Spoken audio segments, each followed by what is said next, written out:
Okay, so good evening, ladies and gentlemen, and welcome back to It Moves. We're going to get into the second half of the footage for this game, this very, very impressive game. Hope you enjoy. Chapter 4, Anger Overload. The anger of who? My mother, because she can't get a decent night's sleep. You really think if this situation carried on for weeks and months, you'd come to a more permanent solution, like letting the child sleep in the corner of the parents' bedroom or something. But I don't know. I don't have kids, so what would I know about raising them? Okie dokie, so I seem to be in some sort of church. A painted glass depicts a religious man. A hook hangs from the wall. A piece of meat hangs dry from it. So it's a butcher's shop, but a butcher of a religious fanatic. That definitely isn't going to result in a murder.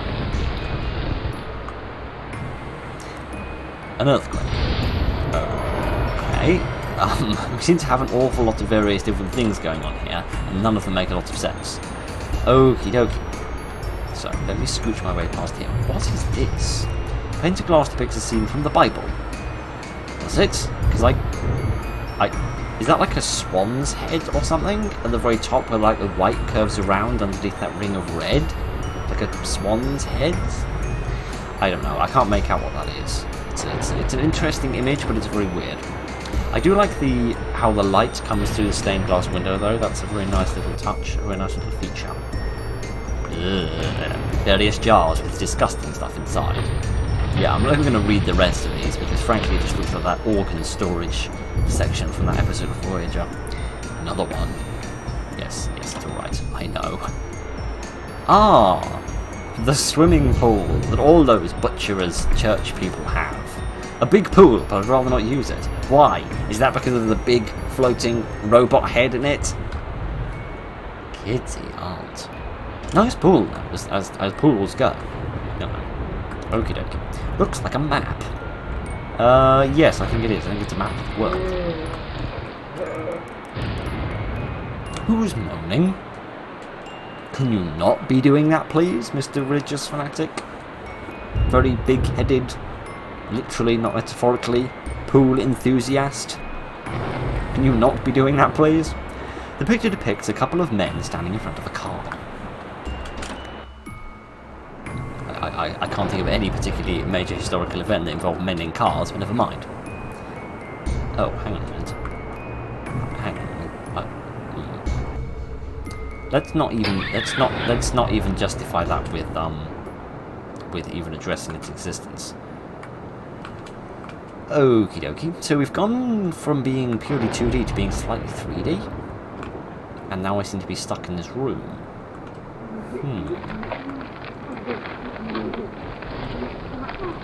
So we've gone from moaning to whimpering and oh well, goodbye, cruel world. I've been eaten by the darkness.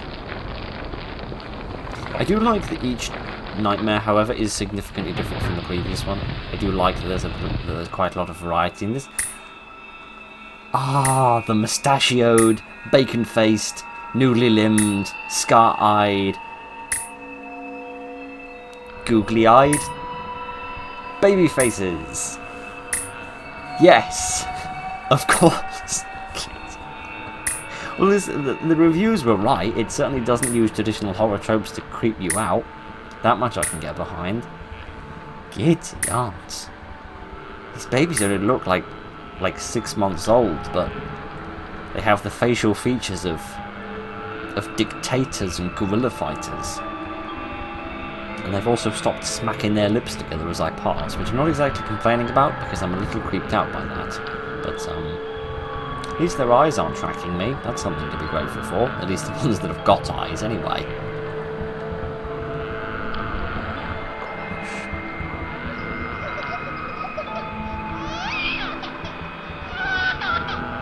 I was like crying or giggling? No, I think it is crying. Not that I think I'd particularly prefer one or the other. Both of them are almost equally horrific.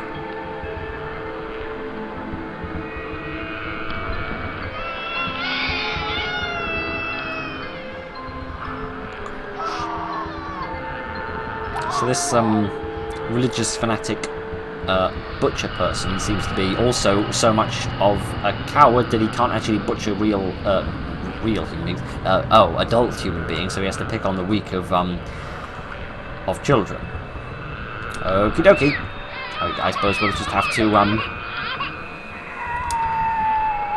I can think of an adjective to describe what just happened, but I don't really think I should, given the context.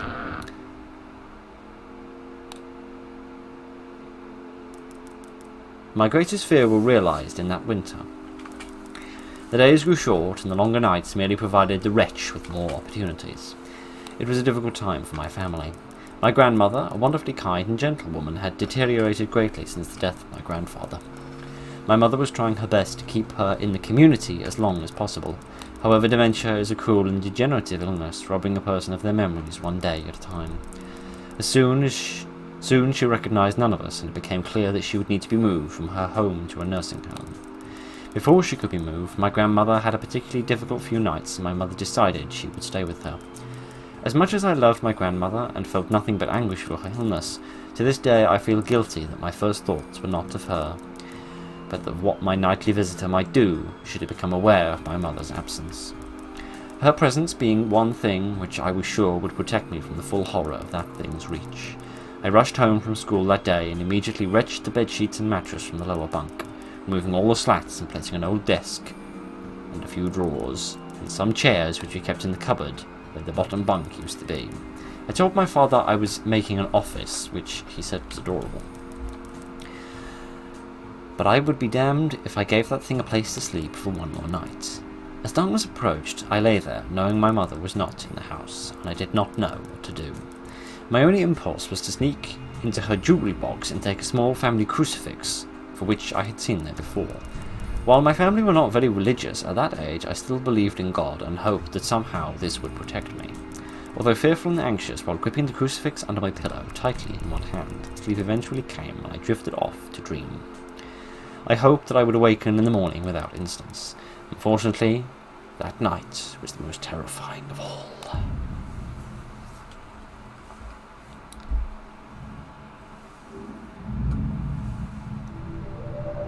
Chapter 5. Urban Explorer. Oh goodness, I'm far too well dressed to be one of them. Quickly, I better rip up all of my clothes and start slurring and using all sorts of awful slang that nobody in their right mind would ever actually use. Sorry, I'll stop riffing off, is that what people say? I don't know. I'll stop being cheesed off about people that make terrible YouTube videos. And just before anybody says anything, I know mine are terrible as well. They're just terrible in a different way, alright? It says woof. Does it really? So we seem to have a Frankenstein's monster, something that looks like half of a cat and half of a mask, and the word woof. A poster for a play. A bunch of school books. Oh, are we in a school? Why is there a piano in a school? Or maybe it's like an assembly room or something? I don't know. Is there any school that still sings songs in assembly? Possibly like a religious school, they might sing a hymn or something. I don't know. The feeling that something is invading your privacy, even without ill will, is still disturbing. Well, certainly. I mean, the whole point of privacy is that it shouldn't be violated, no matter who's doing it or what their will is. Oh, hello, Mr. Reject from SpongeBob SquarePants. You are good. That's nice of you to say. But, the clock has stopped. Is that what you're worried about? I'm a bit more worried about that there face. Giddy, that face is indescribable. Even if you don't know why they are there, you hold the greatest amount of fear for them. Okay. Oh, a dinosaur! Excellent. If there's anything we should learn about at school, it would most certainly be dinosaurs. A bathtub in the middle of the classroom. So, who knows the answer to this algebra equation? Might it be Jenny sitting in the front row? Might it be Patrick sitting in second row? Or might it be Rufus sitting in the bath? I'll be honest, I don't have experience in a lot of schools, but all the schools that I have been in, I'm pretty sure they don't have any bathtubs. An old picture of what seems to be a religious man and woman. picture of a Triceratops. Oh, that's good, because I was going to call it a Brontosaurus. But I'm very glad you corrected me before I could make myself look like an idiot. Good thing I hid that from the audience. The sounds of screams are awful. They are even worse when they are your own. That's a very fair point. I hadn't considered that. I don't know whether I should explore the entire school, but I'm going to anyway. The newspaper article is too aged to read. Goodness, speaking of aged, there just seems to be holes in the floor everywhere. There's a piece of paper here. It reads, knock knock. Oh, sorry, who's there? Sorry, I forgot I'm actually supposed to do something with this joke, aren't I? I forgot I'm actually supposed to make a bit of effort with my comedy. A pile of mattresses, dirty and worn out. I'm sorry? Who made a massive 6-foot beetroot, carved a big old eye in it, and then put it in front of the door? It's not April 1st. It's May 1st. Anyway, moving swiftly on. Pictures of butterflies. Ah, how pleasant. A locker. Never mind.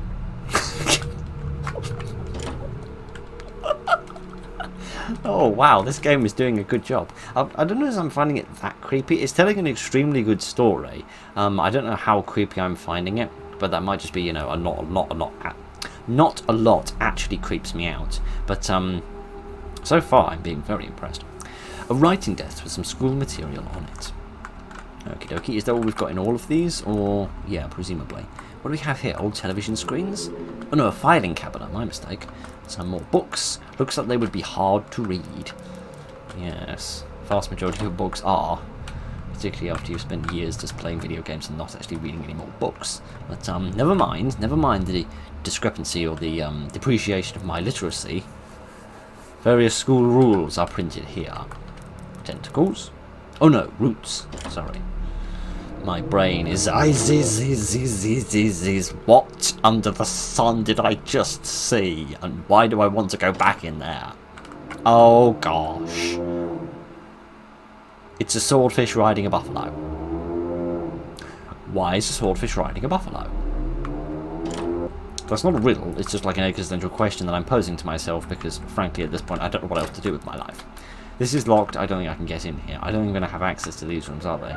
Either, am I? No, I don't have access to them because there's too many holes in the floor. So let's follow our friend from before. To the basement. Chairs? A busted old machine of sorts. Oh, sorry, the pixelated art makes it very difficult to see what some things are. It also doesn't help that games like this, you can't run them full screen, you have to run them in like a relatively, like a confined screen, which means it's not using up the whole real estate. And given that there's also quite a lot of black around the screen, and that the screen is like, you know, a good 2 or 3 feet away from me, it also makes it very difficult to see what's going on. But, never mind. That's enough excuses and whinging from me, let's actually get on to playing the game, shall we?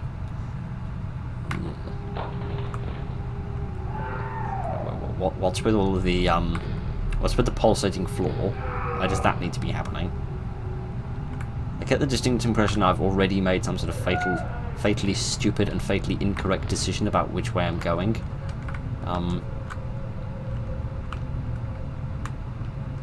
But alright, let's keep on exploring. Am I repeating the same rooms? Is there like a very specific path I need to go down? This is certainly new.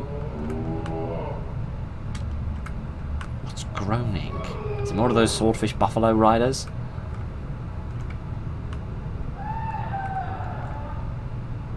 It's just a whale song. For all the fame that whale songs get, I still have never heard one.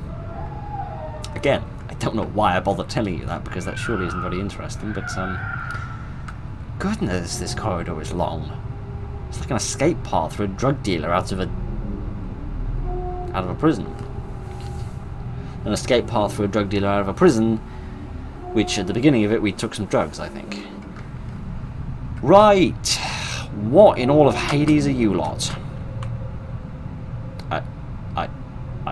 Oh. I've just climbed onto the sacrifice table. Yes. Jumpy, jumpy.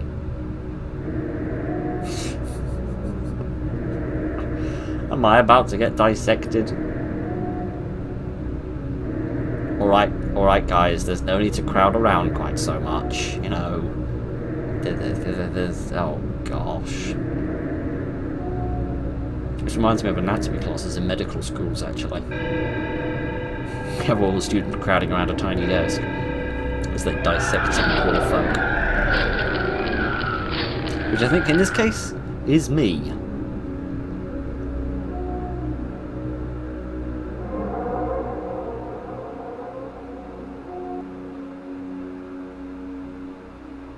Ah.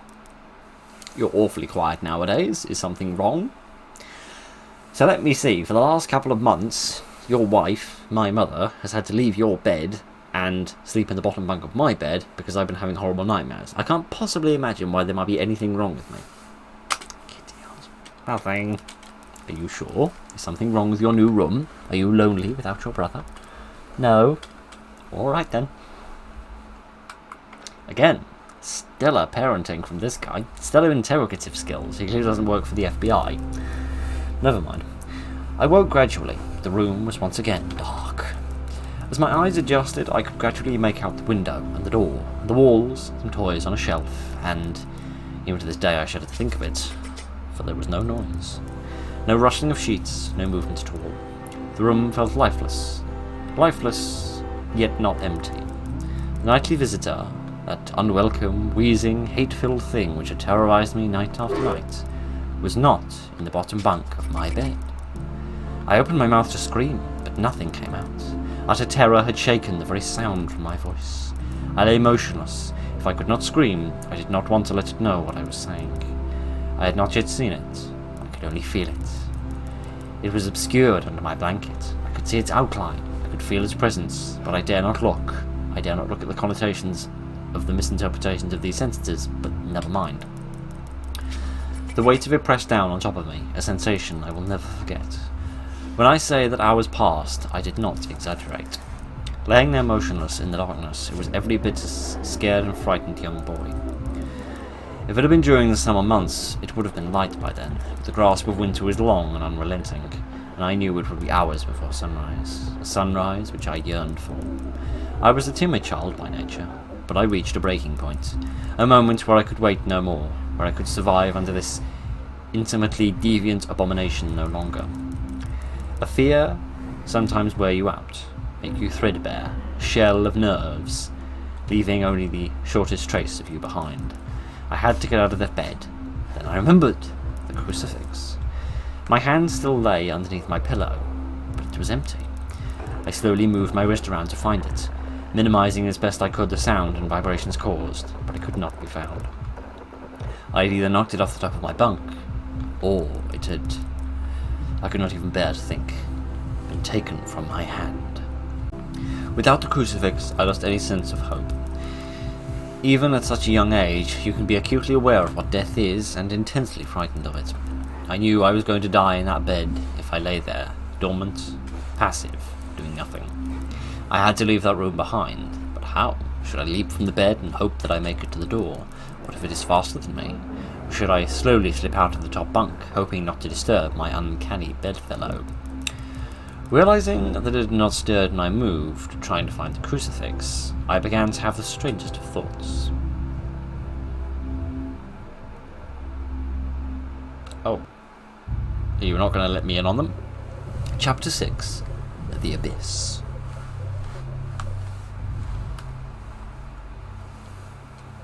Oh! This is nice. Some little fishes. Like little fishies. Oh, is that me? Oh. I am a fish. Can I find a fish friend? Hello, fish friend. Can we be fish friends? Can we have fish babies together? Can we make fish babies? It's not a sentence I thought I was going to say today, but then again this channel has made me say dozens and dozens of different sentences which I never thought were going to be adjacent to this ugly mug of mine. But, okie dokie. Again, we're going for a very different environment, which I like. Is this a mine? No, okay, I thought it was a mine. I thought everything was going to blow up. I don't know what this structure is, but, it's certainly something. It seems to be made of metal, so I would assume it's some form of a ship, or something. I don't know, I can't seem to find anything I can interact with, or anywhere I can go. Or can I go down the middle? Yes, here we are. I can go down the middle. I'm not convinced going down this thing's spine is a very good... Oh, hello. Hang on a minute. Hang on a minute. What is my father doing there? There's a question I've asked myself many times over the last couple of years, but never mind. Drain water and move diving gear. Oh, I'm wearing diving gear. I thought I was a fish with my human face stuck on the front of me. I jump to conclusions a lot, don't I? Whoop-de-doo. We did it. Okie dokie. So now we can explore this underwater jellyfish fall? Okay. So I see my father has come back in from his swim, despite not wearing any gear at the time. What do we have here? Read logbook. Yes, please. Captain Theodore Fielding, September 2nd, 2007. One of my biggest fears is deep water. Ironically, when you consider the fact that I am working on a mining station thousands of feet underwater in the Mariana Trench, I've always wondered why I was afraid and reached a simple conclusion. The true fear presented here is actually going down beneath the surface into the depths. It's a combination of all of our most common fears. 1. A fear of the dark. Oh, no, hang on a minute. No, it is 1 fear. 1. Fear of the dark. When you're at the bottom of a body of water, you can't see anything. It's pitch black. Have you ever tried to swim down as far to a lake as you can go? No, because I have a fear of bodies of water which are bigger than a bathtub, which means I have never been in a lake. But never mind. It gets really dark and really cold fast about 10 feet down. But even that's nothing compared to the deepest point of the entire crust of the Earth, located at the bottom of the Pacific Ocean, the Mariana Trench, which is 38,000 feet deep. If you put Mount Everest at the bottom of the trench, the top of the mountain would still be over a mile below the surface of the ocean. Wow, I didn't realise it was that deep. Everything below you is complete darkness, and this definitely plays into our collective fear of the dark. 2. A fear of suffocating. Have you ever gotten to the point where you swam down too far in the swimming pool and seriously considered the fact that you might not make it back to the top before you ran out of breath? No, because I think the deepest swimming pool I've ever been in is like 6 or 7 feet deep. So you could literally like stand up and jump and you'd be out of it, but never mind. Maybe they have some very deep swimming pools in, I was going to say America, but then again the Mariana Trench isn't in America, so I don't know where this bloke has come from. If you've ever been through rough housing as a kid with pillows and blankets and you accidentally got pinned inside of a sleeping bag or something, you get to the point where laughter temporarily turns into screaming. Rough housing? Accidentally pinned inside of a sleeping bag? To me this just sounds like attempted kidnap and murder. This doesn't sound like a game. I'm assuming that's what it is anyway. You know what a scary concept not being able to breathe is, even if you have scuba gear with you. Down in that deep abyss, there's a chance the valve could pop or you could run out of oxygen. You can't see and you really can't take a deep breath. Could it get worse? Yes. 3. A fear of the unknown. There are over 1 million species of creatures in the oceans, and scientists estimate there are to be an additional 9 million species yet to be discovered. That means we only know 11% of the creatures in the oceans are. Most of the beings in the oceans are things mankind has never seen or heard of. Who knows what could be down there? I really hope there's something massive down there. I really, really want one day to get my phone, look at my news app, and see a notification that there's a massive, massive creature that's like 5 times the size of the blue whale has been found in the deepest part of the oceans. I just really want that. I just want like a Subnautica-style dragon monster to just pop out of the ocean one day. It'll probably terrorise the entire universe, but it would be so amazing. It would be so cool. For about 5 minutes, and then it would become normal, because that's how humanity works. But never mind, I'm lamenting about things that will probably never happen. If they do happen, they won't happen within my lifetime. Anyway, think about a time when you're walking in a dimly lit basement. Again, we don't really have basements in this country, so all of your analogies aren't working, but never mind. A dimly lit basement. Trying to find something. All of a sudden, something brushes against the back of your neck. They become airborne, similar to a frightened cat, and instantly turn around and shine their flashlight to see what was there. It's never anything actually scary. But in deep water, it's always something scary. It's dark, you can barely breathe, and something just touched you and you have no idea where it went. But there is more to fear, I'm afraid. Fear. 4. The fear of flying insects. Can we have fewer F's in that sentence, please? Imagine that you're walking along, all of the beetles and scorpions crawling along the ground, the huge black hairy spiders that are hidden from view in the cracks, and the slimy worms and snakes that are burrowed beneath the ground, simultaneously start flying anywhere they wanted to. This is what the bottom of the sea would be like without water. For the strange creatures underwater, there is no up or down. Even the manliest man, even though they appear to be calm, quickly tense up and become filled with a secret fear that the bug might land on their eyeball or fly into their mouth. That's why men try so hard to kill them. Unfortunately, in deep water, you can't see any of the undiscovered, freakish flying creatures that brush past your body as you grasp for suffocating throat. 5. The fear of being caught. Imagine you're running from a bear. Again, we don't have bears in this country. We don't have any of these analogies. Giddy, living in England, I've made it sound really boring, doesn't it? We don't have many insects, we don't have any bears, we don't have any basements, we don't have any of this rough housing, whatever under the sun that is. I've made it sound really boring, but I promise you it's not quite as boring as I make it out to be. Anyway. A bear. You will be eaten alive if you are caught. It doesn't help that bears can run faster, sideways, than humans can run forward. Can they really? What a fascinating fact. I'm going to remember that. When you're at the bottom of the sea, everything that around you was built to move in the water. Something truly frightening, like a shark or a giant squid, caught sight of you. You could turn the other way and flail about all you want, but that monster will catch up to you in a split second, and you can't get away from anything. Even if you had the wherewithal and the breath, you couldn't run from danger. It would simply find you and devour you. There are lots of places that I wouldn't want to be, such as trapped in a burning house, or alone in the vacuum of space. But in the burning house, at least I can see, and in space, at least there aren't any creatures that could get me. Yet. There are no other places in the universe that combine all the common fears as 7 miles below the surface of the Pacific Ocean. It is because of the combination of these fears that I am so horrified by deep water. I don't know what this is a drawing of. This could be the drawing of some sort of sea spider. I don't know if they exist, but they probably do. I've also noticed it has an odd number of legs, which is odd. Maybe it's some sort of virus. That's enough of that, I think. Giddy out. Well, that was a trip into madness that I wasn't quite expecting to experience. Okay, I can't go down this way, so let me follow my father. Oh, gosh. An anglerfish. How did we build... Can I just check something here? We haven't actually built an installation at the bottom of the Mariana Trench, have we? And isn't that like a testimony to how deep the ocean is? We can literally build a space station. We can literally send a helicopter to Mars, but we haven't even built a corridor at the bottom of the ocean. That says something. Okie dokie. I don't know why there's a sarlacc pit at the base of the trench, but am I supposed to be going left or right or anything? No, I don't think I am. Yep, this is literally a sarlacc pit. Okie dokie. Not convinced I'm enjoying this. Oh, good. The worm monster that lives at the centre of the earth has eaten me. Oh well. The words of Captain Janeway, just like Jonah and the whale, we're going in. What if it was asleep? It hadn't so much as breathed since I had woken up.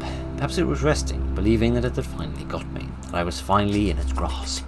Or perhaps it was toying with me. After all, it had been doing just that for countless nights. And now it was under me, pinned against my mattress, with no mother to protect me. Maybe it was holding off, savouring its victory until the last possible moments, like a wild animal savouring its prey. I tried to breathe as shallowly as possible, mustering every ounce of courage that I could. I reached over slowly with my right hand and began to peel the blanket off me. What I found under the covers almost stopped my heart. I did not see it, but my hand moved the blanket it brushed against something. Something smooth. Something cold, which was unmistakably like a gaunt hand.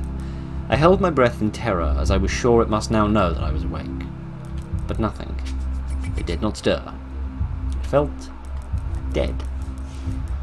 After a few moments, I placed my hand carefully further down the blanket and felt a thin, poorly formed forearm. My confidence and almost twisted sense of curiosity grew as I moved further to a disproportionately large bicep muscle. The arm was outstretched, lying across my chest, with the hand resting on my left shoulder, as if it had grabbed me in my sleep. I realized that I would have to move this cadaverous appendage, what a fantastic phrase, if I even so much as hoped to escape its grasp. For some reason, the feeling of torn, ragged clothing on the shoulder of this nighttime invader stopped me in my tracks. Fear once again swelled in my stomach, and in my chest I had recoiled my hand in disgust at the touch of straggled, oily hair. I could not bring myself to touch his face, although I wondered to this very day what it would have felt like. Oh, gosh. Why? Why do you wonder what it felt like? I'd be perfectly happy never knowing what the invader in my bed felt like.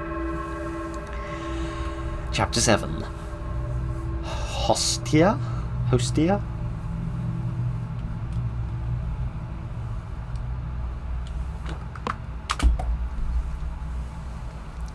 Goodness, I'm small. Either that or this doorway is just very big. Hello? I don't think it's speaking any sort of intelligible word. It seems to be some sort of red mannequin with no arms or legs. This game effectively manages to keep getting worse, despite the fact that we're going for an hour and 10 minutes, which is quite impressive. Okie dokie. Why do I get the impression I'm going to go up this thing? Yep, had a funny feeling.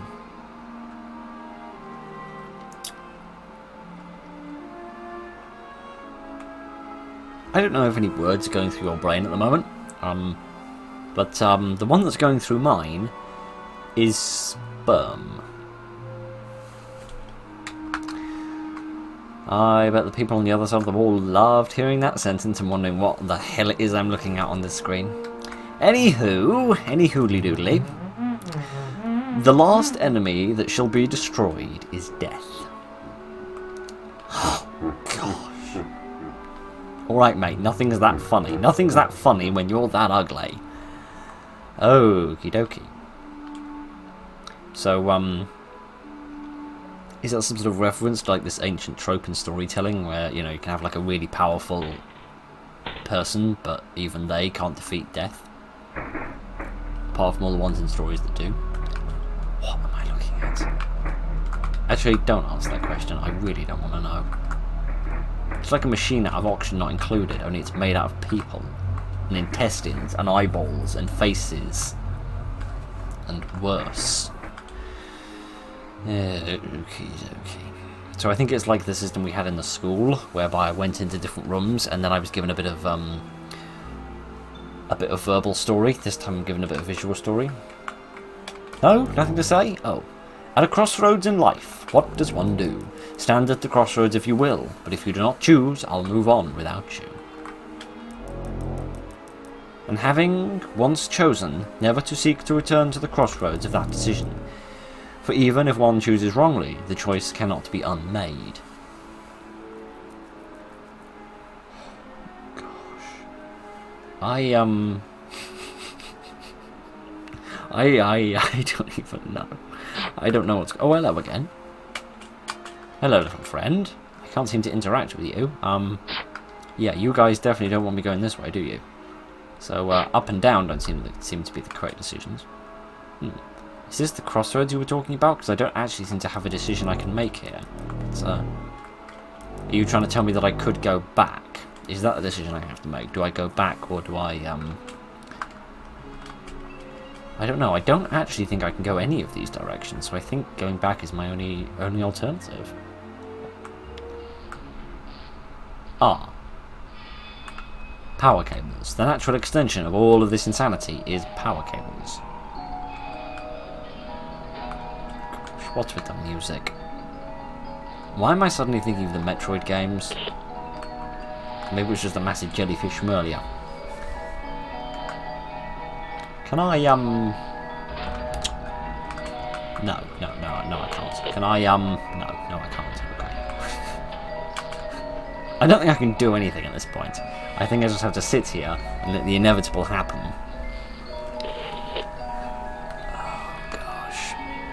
What's this tune it's playing? I don't know. It stopped the moment I put the volume up. Oh gosh. It moved. It was subtle, but its grip on my shoulder and across my body strengthened. No tears came, but I wanted to cry.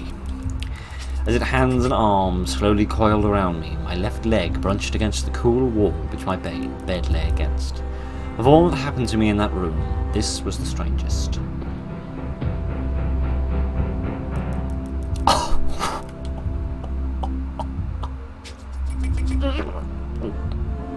Ah. I don't know what to say. Well done, game. Well done, game. I realised that this clutching, rancid thing, which drew a great delight from violating my bed, was not entirely on top of me. It was sticking out from the wall, like a spider striking from its lair. Suddenly, its grip moved from a slow tightening to a sudden squeeze. It pulled and clawed at my clothes, as if frightened that the opportunity would soon pass. I fought against it, but its emaciated arm was too strong for me. Its head rose up, withering and contorting under the blanket. I now realised where it was taking me, into the wall. I fought for my very life. I cried, and suddenly my voice returned to me, yelling and screaming, but no one came. Then I realised why it was so eager to suddenly strike, why this thing had to have me now. Through my window, that window which seemed to represent so much malice from outside, streaked with hope, the first rays of sunshine. I struggled further, knowing that if I could just hold on, it would soon be gone. As I fought for my life, the unearthly parasite shifted, slowly pulling itself up my chest, its head now poking out from under the blanket, wheezing, coughing, rasping. I do not remember its features. I simply remember its breath against my face, foul and as cold as ice. As the sun broke over the horizon, that dark place, that suffocating room of contempt, was washed and bathed in sunlight. I passed out, as its scrawny fingers encircled my neck, squeezing the life from me.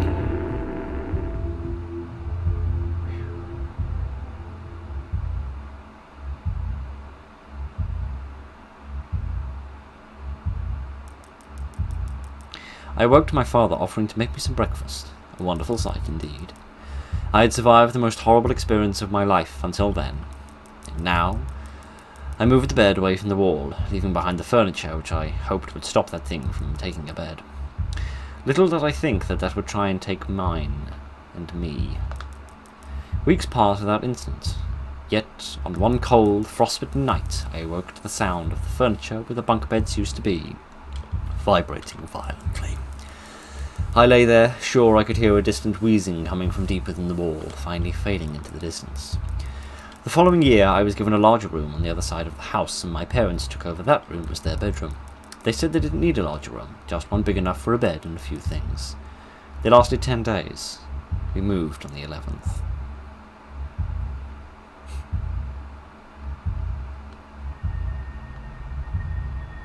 It Moves, a game by Snow Owl. Wow. Well done. Well done, Snow Owl, and well done, It Moves. That was absolutely fantastic. That was genuinely brilliant. And it's a repeat of something that I think I said a long time ago, but I'll say it again. The best things come out of the worst times. And today, in regards to recording, have been terrible. And I just found this by scrolling through the random bits and bobs of free bits and pieces on Steam, and just thought, this looks vaguely interesting. It's made in RPG Maker, which I haven't played anything in RPG Maker in a long time, so this might be kind of fun to look into. But yeah, these things just come out of the blue. And that's one of the things that I kind of love about doing this channel, is that you never quite know when something amazing is going to come along. You never know when something absolutely terrible is going to come along and put you in a dreadful mood for the entire week. But then sometimes, eventually, you find something really incredible like this, and it kind of puts everything into perspective, and you suddenly realise that all of the awful games are worth trudging through, because then eventually you find something like this. I'm not going to go on my traditional rant about game design and all the rest of the rubbish that I usually do on about. I'm simply going to say that the storytelling in this is absolutely fantastic. I get that this is based on a story from somebody else, and I would be interested to read that story to see exactly how much this develops it. I don't know whether this just puts pictures to the writing, or whether it's edited it a little bit, maybe transformed it a little bit, given it a little bit of its own life, so it's not just a retelling of the story. But I'd be interested to see that much, but putting that to one side, the storytelling is fantastic.